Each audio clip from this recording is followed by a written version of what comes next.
Please be seated.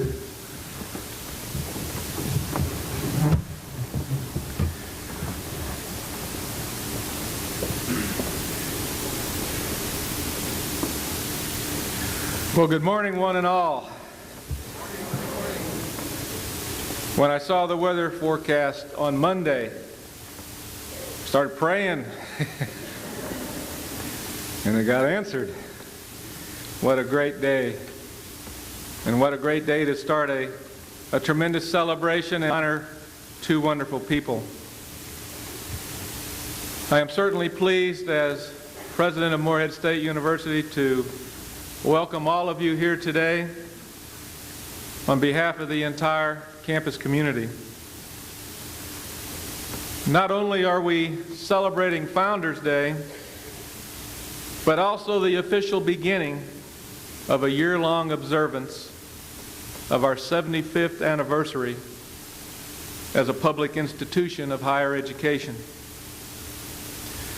I want to give a special thanks before I get into the introductions and get into the actual ceremony that brought us here today. But a special thanks to our wonderful faculty for making this a very special event and a true convocation by wearing the traditional academic regalia. On Wednesday of this week, I taped a radio show that'll be aired tomorrow at 6 o'clock. It's a monthly show. And I told at breakfast this morning the same realization I came to when I was sitting there in that setting. We had two professors there, one who has been here for 30 years. He had just received a national award from his peers. We wanted to bring attention to that fact and use that as an opportunity to feature him on that show. I was so impressed after hearing him talk about himself and why he came here, why he stayed, and why he is still excited every day to come to work and to work at this place. The second person honored was a woman who was in her first year. Again, she was there for the same reason. Her peers in her area had decided to honor her with an award, and we wanted to take the opportunity on that show to give her the recognition that she needed for such an honor. But she was in her first year. In the course of our conversations, what struck me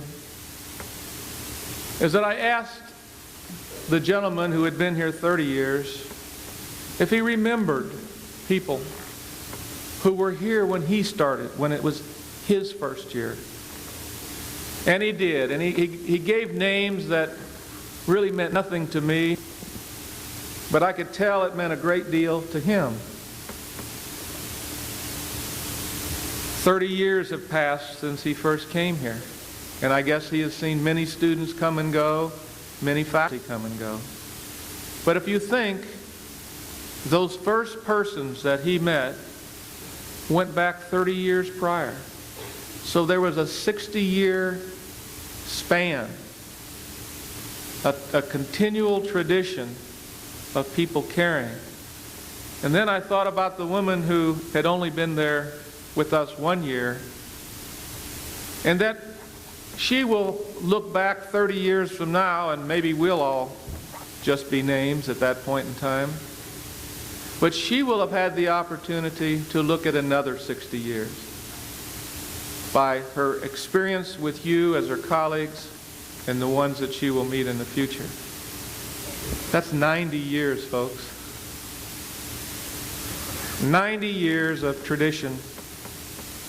90 years of a great university. That's why it's so important, in my opinion, that we take a year out to celebrate our 75th year as a public institution. And I've been looking forward to this day, the kickoff. This is the day we kick it off and move into that year. And I would bring to your attention, you don't have it, but there will be some available over in ADUC, which is a small calendar of all the events that the faculty and staff and others have planned to celebrate this year. And that celebration has brought together faculty and students and staff in an exciting way with certain goals and objectives in mind. And those goals and objectives are to bring anyone who's been touched by this university back during this period. So you've got one check by your name. You've come back for the beginning. But we hope to see you and your friends and alumni and former students and former workers and employees to come back and celebrate with us this tradition. Now, nothing would have worked if we didn't have great leadership out there bringing this together. And it takes a great leader to pull such an endeavor together. And I'd like to single out a person who took that as a task. And that's Dr. Sue Lucky. Dr. Sue, would you stand up? Thank you for what you've done. And anyone else on that committee, if you would stand up also. Terry, I know you, and Bonnie, and if you were on that committee, there's several of you in the audience, please stand up.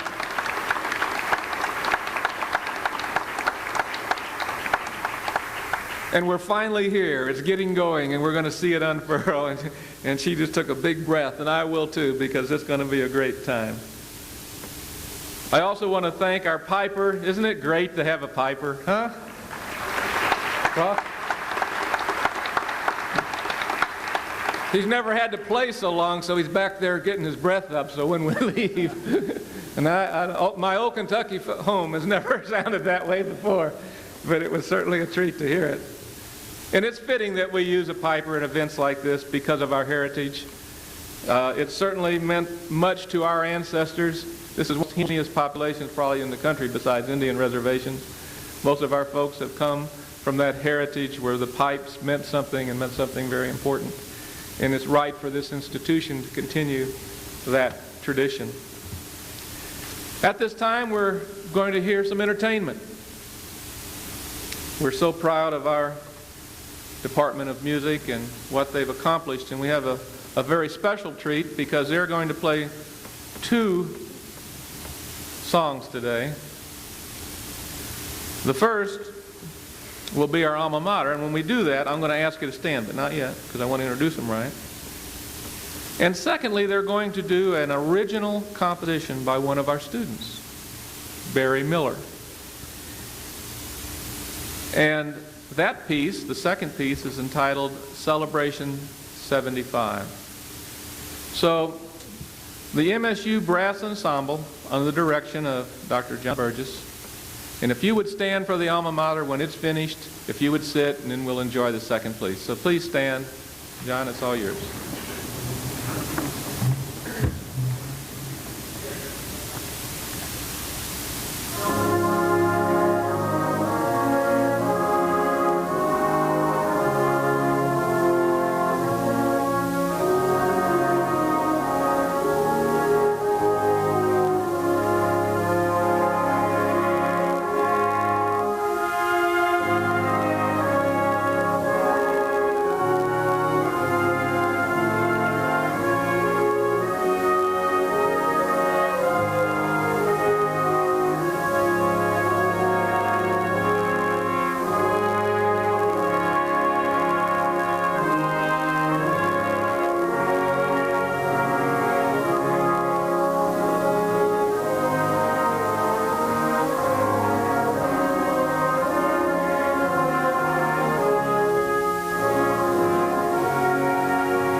John, is Barry up there?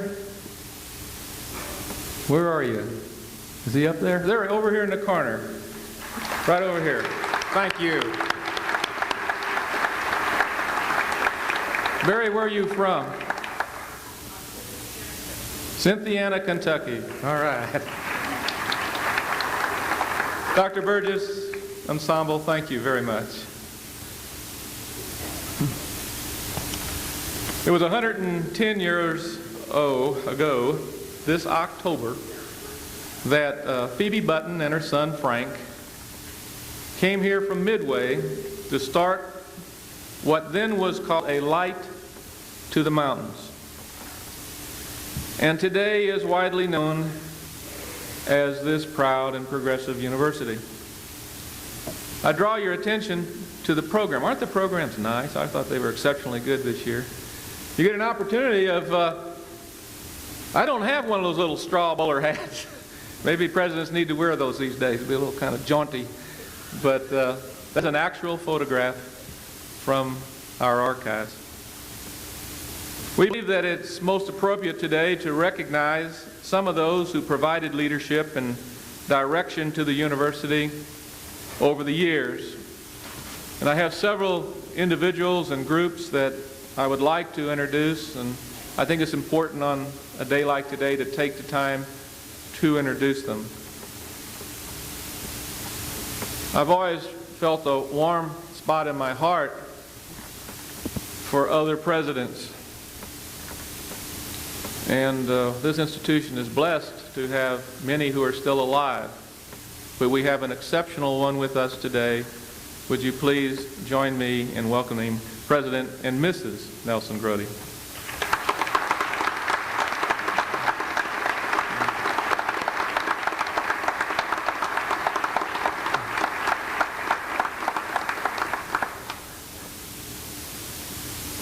It always takes guidance from those outside of education to provide the type of leadership that we need to help us stay true to our mission and to stay true to ourselves in many times. And we have several members of our current Board of Regents, and we also have a number of former Board of Regent members, including some that will claim that they were on the board that hired me.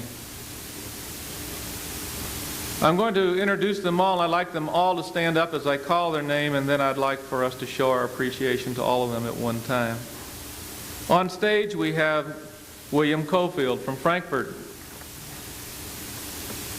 I didn't see if Mike got here. Okay. Billy Joe Hall from Mount Sterling. Dr. Charles Pelfrey from Olive Hill. Mr. Mike Fox from Olive Hill. Brian Hutchison from Morehead. H.B. Gillum from Tazewell, West Virginia. Donna Fawcett from Morehead. And in the audience, Dr. John Duncan, Morehead. Mr. Walter Carr, Morehead. And Carlos Cassidy. He apologizes. We apologize to him for being left out of the program. That's my note here to you, Carlos. I apologize to you for letting me know. Let's hear it for all of these regents and the work that they've done.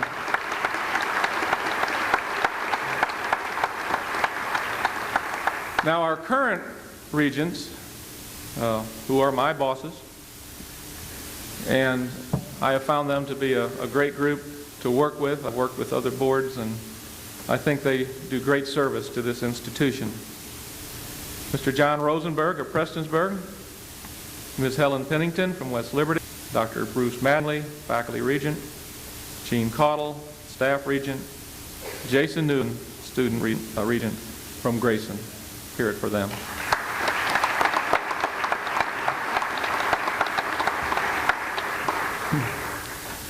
Former presidents will know what I mean. You know, when you introduce people who are behind you, you always have this sinking feeling that, gee, I hope they're there. I hope they stand up. And we got them all this morning. That's great. Before we proceed, please allow me to present a few of the many special guests who have joined us for this joyous day. We're fortunate today to have two of our members of our Kentucky General Assembly with us, and I'd like for them to stand and be recognized. Senator Walter Blevins of West Liberty, Senator Robert Stivers of Manchester.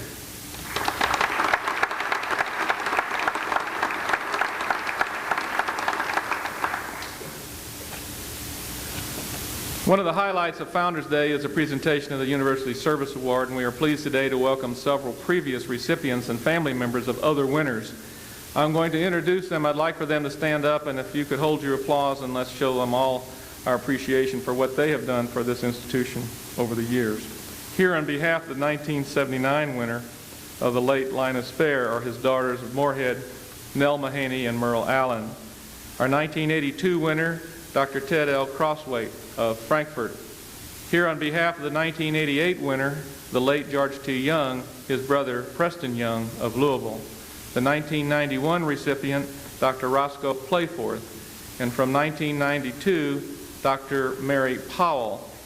Representing the 1993 winner, the late Senator Woody May, is his sister, Mrs. Edith Gunnell, of Lincoln County. The 94 winner, Dr. J.E. Duncan.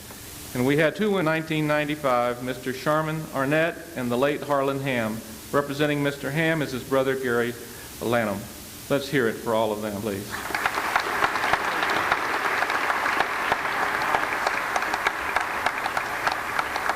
And now for a very special presentation, because I left one off my list, John Collis. John, where are you?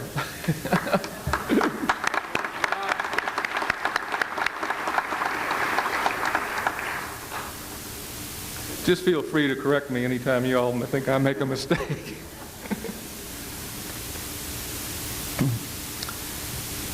We are also proud of our relationship with local government leaders, and please welcome Round County Judge Executive Clyde Thomas and Morehead Mayor Brad Collins sitting over here.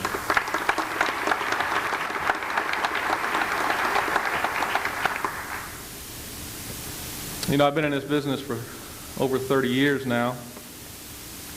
And one person has stayed with me through all those years, and I'd like to present her, my wife, Bonnie.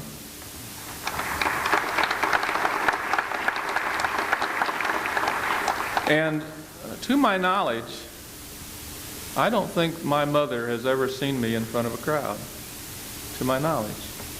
And many of you have made a lot of references about me from time to time, but I want to introduce you my mother, Lorraine Eaglin.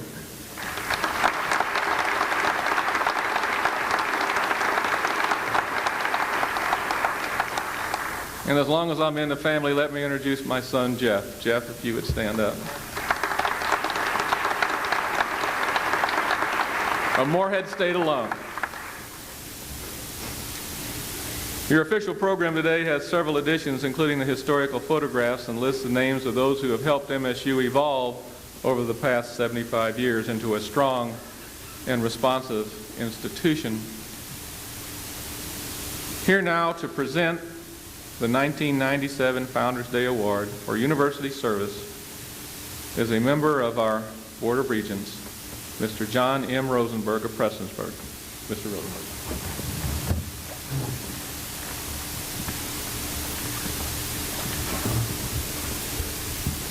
Thank you, President Eaglin. I'm very pleased and honored today to represent the Board of Regents at this important ceremony on this very special day. The Founders Day Award for University Service is the highest recognition afforded by this institution to those who have served in a superior fashion over a sustained period of time.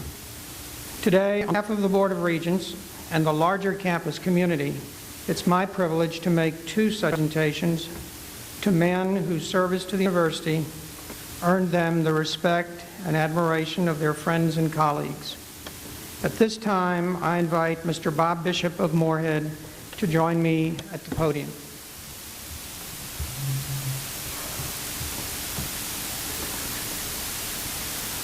Mr. Bishop, someone told me if I looked up the word neighbor in the dictionary that I will find your picture.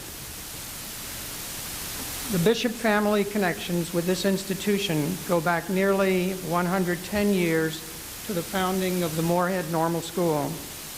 In fact, the first classes were held in a home owned by Mr. Bishop's parents. Our first president was his uncle, and Mr. Bishop has continued to be a friend and supporter of the university and a voice of reason on our behalf in the community. He has lived his entire life on the edge of the campus as a kind, supportive neighbor. Mr. Bishop, on behalf of the Board of Regents and the entire university,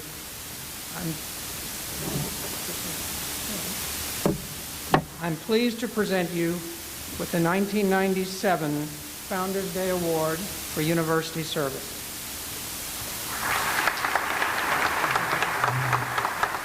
You're supposed to read it out here somewhere.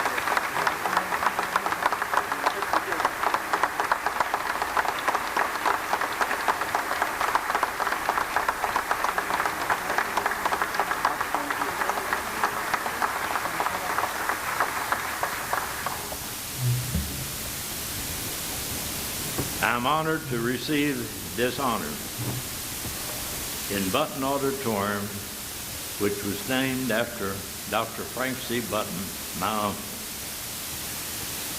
I'm honored that Martin Huffman, a longtime friend of mine, is honored today. I'm glad that U.S. Representative Ron Lewis, that is the first Republican congressman that that was elected, in fact, either party was elected to the House of Representatives. The Speaker has 2 points in his favor. A Morehead graduate, Morehead University graduate, and a Republican.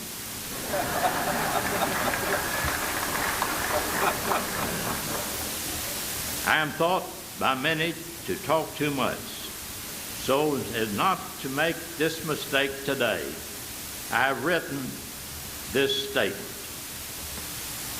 I am most honored to receive this recognition.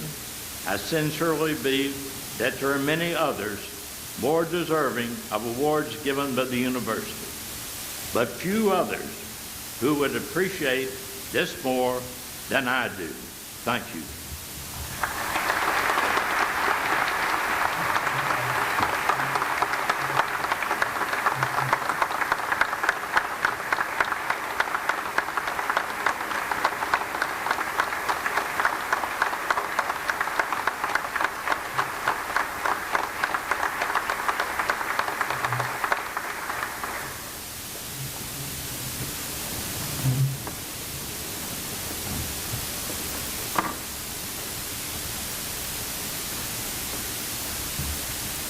Perhaps the greatest tribute to Martin Huffman was paid last year when the Interfraternity Council decided to name its major award in his memory.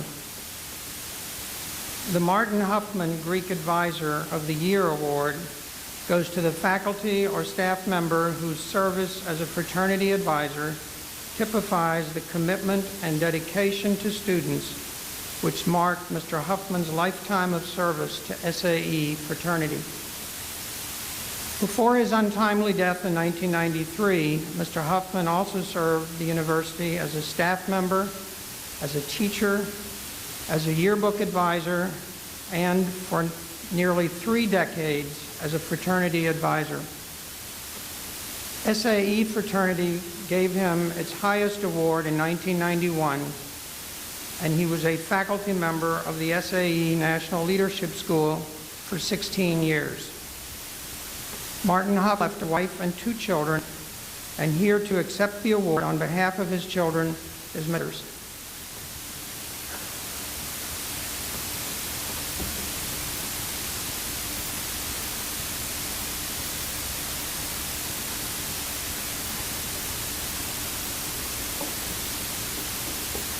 Ms. Weathers, on behalf of the Board of Regents and the entire university, I'm pleased to present the late Martin Huffman with the 1997 Founders Day Award for University Service.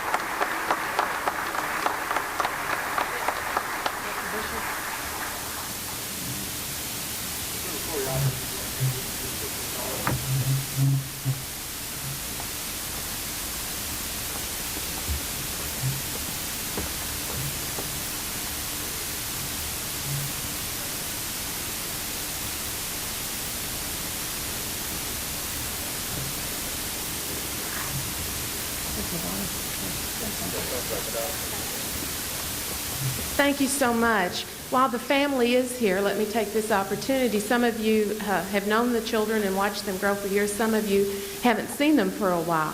This is Sarah. She's 19 years old, and she's in her second year at Midway College. And Guy, who's a 16-year-old junior at Round County.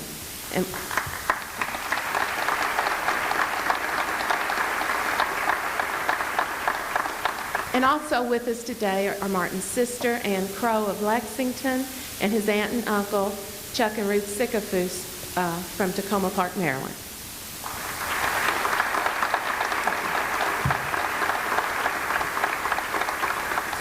It's really a privilege and a humbling experience to represent the family as you honor Martin today. We appreciate it so much. Thank you.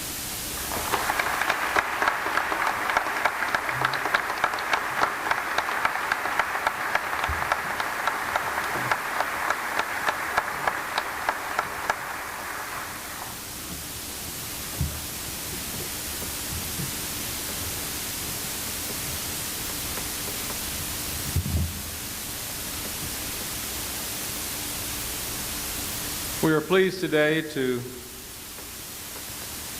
on this occasion, to welcome home one of our alumni who has made political history in Kentucky, at least from our viewpoint. At the time of his election to Congress in May of 1994, he was the first Republican to represent Kentucky's 2nd District in 129 years. And he has been reelected twice as the first graduate of this institution to serve in Congress. This son of a tobacco farmer is a native of Greenup County. And unlike most politicians, he can rightfully claim that he was born in a log cabin.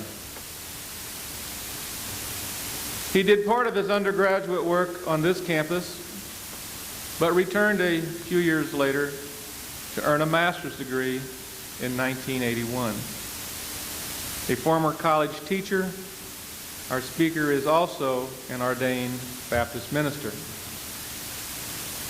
He serves on several important committees in the Congress, and earlier this year was elected chairman of the Congressional Family Caucus, a group of House members who meet weekly to discuss conservative solutions to problems facing our nation's families. He is married to the former Kay Gamble, and they have 2 children. And Kay is with us today, and if she would stand and be recognized.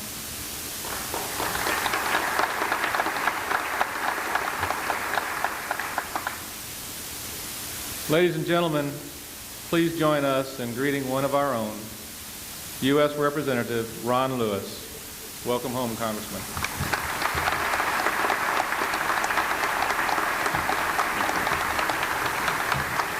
Thank you. Thank you.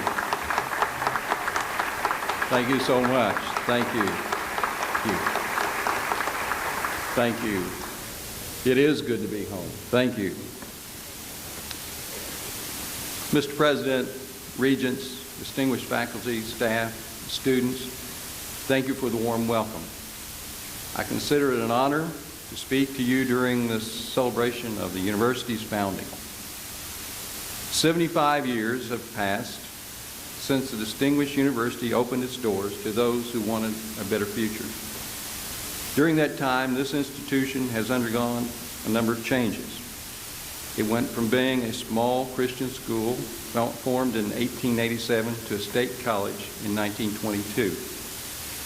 In 1966, it became a fully accredited university. In fact, and I'm going to admit my age, I entered Morehead when it was still a state college. It's hard to believe the college had only 4 buildings when the state took it over, and now it educates over 8,000 students per year. Other things have changed as well. During the 20s, all students were required to be in their rooms by 7:30 each evening. I don't know, maybe that's... I think we got to be in a little bit later when I was here. Rooms were inspected early every morning, often by the president's wife. There was a well that supplied the water, which was pumped into 3 horse troughs in the attic in one of the buildings and then dispersed throughout the campus. The entire campus had only 3 phones.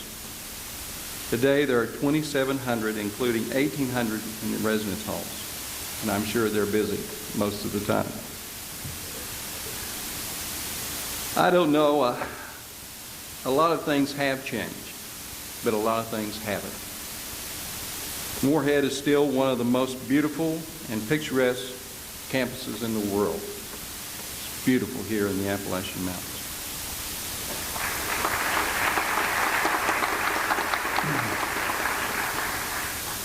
Another thing hasn't changed. This school, after 75 years of service, still provides that same sense of community and close working relationship between student and teacher. And I know that's why it was so important to me. I will always be thankful for great teachers here at Morehead, like Dr. John Duncan. He was my first political science professor, and later he was my advisor as I pursued my master's degree. It was through his encouragement and friendly advice that helped me be a successful college student. And Dr. Duncan, I thank you for that. Many of you here have been in this school for many years. I want to speak to the students just for a moment. Some 2, some 4, others 6, and some of you even longer. I'm sure those of you who have been here a while have heard it from classmates and parents and friends about being a career student. Well, don't let it bother you. I graduated from college in 1969. 12 years later, I completed the requirements for my master's degree from this university. If you ask some of my former professors and classmates, I'm sure they never thought that I would ever be elected to Congress. But I guess the old saying is true. Good things come to those who wait and wait and wait and wait. Which brings me to a very important philosophy I have tried to follow all my life. Be prepared for the future. Always look to prepare yourself for what life may throw at you. You're in the process of doing that right now by attending an institution of higher education. Colin Powell said it best when he said success is not luck. It is a result of hard work and preparation. And as I look out across this audience, the faculty, staff, regents, those that have been successful in their communities, you didn't get that by just waiting for it to fall into your lap. You worked very hard, and you are a great example to this university, to your communities, to the state. In today's society, too many people, though, think success will fall into their laps. They don't want to put in the work that brings success. But if you prepare yourself for success, success will come. But preparation includes hard work and dedication. Try to keep in mind the old adage that says, he who waits or wants the fruit must climb the tree. You've already taken the first step, those students that are here today, in bringing success because you are attending college. And why attend college? Why would anyone want to subject themselves to 4 years of tests, study, research, constant stress, highs and lows of passing or failing tests or classes? Why would anyone want to do that? Why would they want to put themselves through that? One reason, to better themselves, to contribute their newly acquired knowledge to the betterment of society. Which brings me to the next point. What is the purpose of higher education? I think we may have a debate going on in the state right now about higher education. I believe its purpose is to enlighten society and prepare it for tough decisions.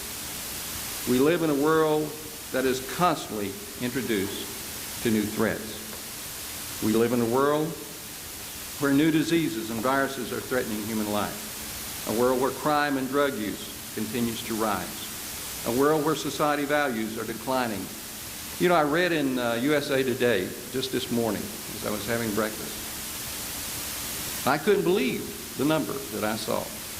48%, the recent poll shows, 48% of those employed in our society are cheating, are stealing, are lying, are taking advantage of their employers and those customers that they're supposed to be serving.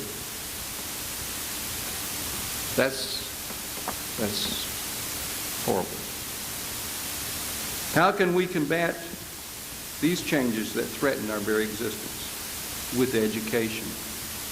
And you are the tool that can improve and enlighten society.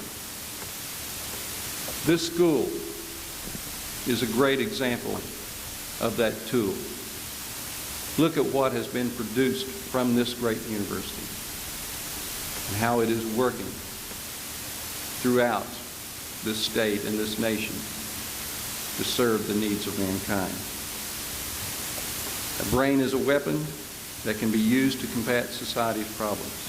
And education is what fine-tunes the mind, fine-tunes that instrument to make it capable to solve most of our problems. Yet despite all that we learn in the classroom, we must continue to learn. One important ingredient to success is always educating ourselves. Again, we live in a world that is changing daily. Who could have imagined some of today's technology just 10 years ago? The cellular phone, digital television, email, the internet, and the advances in computer software. In order to keep up with society, learning how to apply this technology is essential. That is where self-education, self-discipline come into play. Desire and discipline to continue to study and learn is an important ingredient. But it takes these great universities like Morehead to be there, to meet the needs of those students that are coming out of high school, with those students that have been in college, that have received their graduate degrees.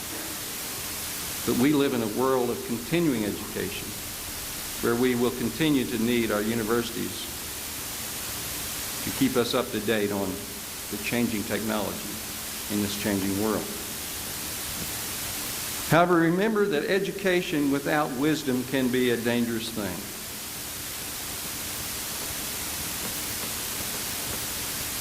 Institutions of learning can't just be information factories. They must promote civilized and positive social behaviors. Another important ingredient to success is faith. A very important part of my success has been my Christian faith. You know, the Apostle Paul said he didn't speak with the words and wisdom of men, but with the power and the demonstration of God's Spirit. Dr. Norman Vincent Peale taught us that God makes all things possible. And he taught us that without faith, there can be no true success. And I believe that with all my heart.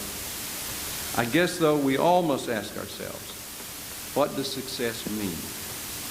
To me, I believe it means allowing one's life to make a positive difference for God, family, friends, neighbors, community, state, and country. I remember John F. Kennedy's quote, "Ask not what your country can do for you, but ask what you can do for your country." I think all of us every day must ask ourselves, what can I do for my country? Not only my country, but what can I do for my neighbor? How can I help? How can I be of assistance to someone that has a need? Someone had told me 10 years ago I would be a congressman. I probably would have laughed at them. Maybe my faith was weak. But here I am today, speaking to you as a representative of Kentucky's 2nd Congressional District. How'd I get from Stevensburg, a small town in Hardin County, to Capitol Hill? I attribute it to my education, a large part of it here at Morehead State University. A wonderful wife and family, hard work and preparation, and my Christian faith. Now let me change subjects and talk about some of the major issues that confront our nation today. I want to end up on this note because I think it is extremely important. During this session of Congress, we have the opportunity to pass some historic legislation. One of our highest priorities is to pass a balanced budget amendment. We will begin debate on this historic piece of legislation in the coming weeks. That is in the House. As you know, the Senate already has addressed this issue and it failed by one vote. But we're going to try again. You will hear many critics denounce the amendment and say it is not needed. They are wrong. And the reason I say they are wrong, a balanced budget would force Congress to live within its means and balance its books, something that we all must do every day, or at least try to. It would protect you and my children and grandchildren from an ever-increasing burden of debt. And it needs to be passed so Congress doesn't mortgage our children's future. Now you say, what do you mean by mortgaging our children's future? Why do you think this is so important to accomplish? This is why. By the year 2012, if the budget isn't balanced and kept balanced, there will be no federal dollars for education, national defense, health care, national parks, or our national law enforcement agencies. And I could go on. But let's underline education. No federal dollars for education by 2012? That's outrageous. But by the year 2012, every tax dollar going into the federal treasury, if we do not get control of spending, will be consumed by entitlements and interest on the debt. Every dime. Not enough money to pay for one private salary, let alone build modern weaponry. That's a scary thought. That's not that far away. But we have to do something and do it now. And not only do it now, but keep it that way in the years to come. I think all of us would agree today on how important education is, and how important the federal dollars are to our system. So I'm going to work very hard to accomplish that, not only for my children, but for all those that are going to be looking for a future in this great nation. So let me conclude by mentioning something about every American's civic duty. Thomas Jefferson wrote, "The price of freedom is eternal vigilance." The problem with today's political system is that no one seems to be paying attention. Only 49% of registered voters voted in the last election. That figure drops, of course, in non-presidential elections. But this is a sad statement of where we are in a democracy, in a republic that depends on people being concerned and being interested in their government. And no matter what party that we might support, it is important that we support those that we trust and believe in. Again, I want to close today with saying it is great to be here at the university, Morehead State University. As I said earlier, Morehead State College when I first arrived on campus. I love this campus. It has been a very important part of my life. And I hope to be able to support it in every way that I possibly can in the future, and look forward to coming back again one day. God bless you. Thank you for this opportunity. What a great day to celebrate a 75th anniversary. Thank you again.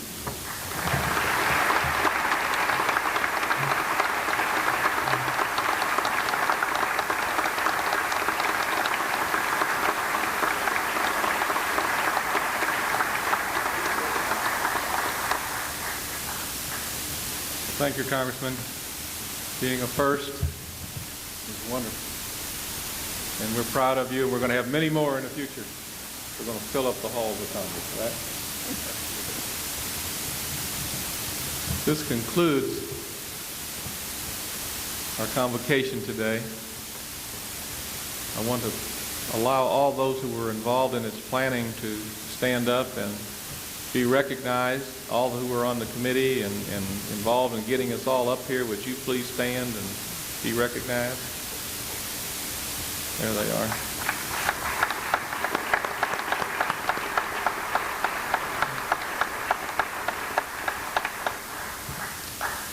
The recession, we are going to ask Ross to come back, and we will have the platform formally leave. I don't know if we plan to. The faculty going to march out too? I'm asking questions here. So if you would all, if you would all stand up and remain standing, and let the platform party out first, and then the faculty, and then everyone else can leave also. So if you would all please rise. Ross?